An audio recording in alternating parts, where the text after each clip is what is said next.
Assalomu alaykum hurmatli tinglovchilar. Biz bugun sizlar bilan darsimizning amaliy qismida Thomson vadasilifi orqali iste'molchilarga berilayotgan suv sarflarini o'lchash jarayonlari to'g'risida ma'lumotlarni berib o'tamiz. Thomson vadasilifini biz nivel yordamida o'rnatamiz. Vertikalni gorizontalni to'g'ri o'rnatgan holatda iste'molchilarga berilayotgan suvimizni hisoblashimiz mumkin.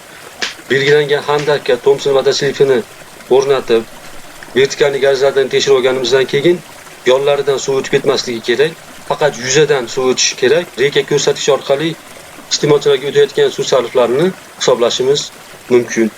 Iste'molchilarga berilayotgan suvimizni o'lchashimiz uchun tanlab olingan joyga ko'chma Thomson vadasilifini o'rnatdik va yo'llaridan suv o'tib ketmasligi uchun yaxshilab qotirib, tublariga loylarni yaxshilab chipislab qotirganimizdan keyin belgilangan tartibda urinma orqali tekshirib olamiz. Gorizontalni hamda vertikalni tekshirib olganimizdan keyin suvimiz faqat belgilangan joydan o'tishi kerak va yuzasidan suv o'tayotganini ko'rib, iste'molchilarga berilayotgan suv sarfimizni koordinata jadvaliga qarab turib hisoblashimiz mumkin. Va hozir biz o'rnatgan Thomson vadasilifimizdan faqat yuzasidan suv o'tmoqda va reka ko'rsatish orqali tablitsa koordinatasiga qarab iste'molchilarga berilayotgan suvimizni hisoblashimiz mumkin.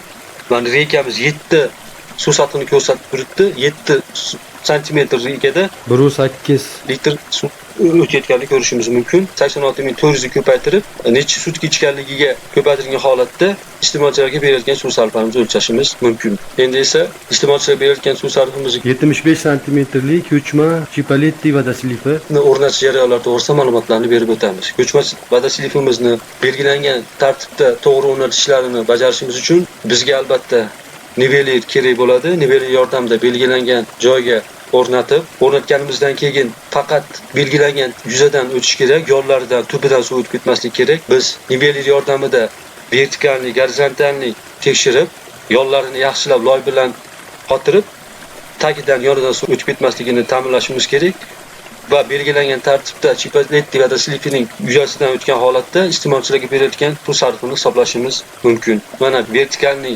o'rnatib oldik va yo'llarni yaxshilab qotirib, suv o'tmasligini ta'minlab, belgilangan yuzadan o'tishini ta'minladik.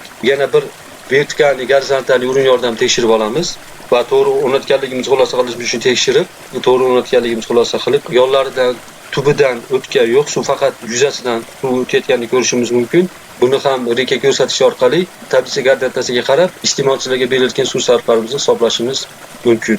Iste'molchilarga berilayotgan suv sarfimizni tablitsa koordinatasiga qarab hisobladik va 86.400 bir sutkaga ko'paytirib 1 kun, 2 kun hajmini hisoblashimiz mumkin. Ya'ni 86.400 ni ko'paytirdik va 1 kunlik o'tayotgan suv sarfimiz aniq bo'ldi.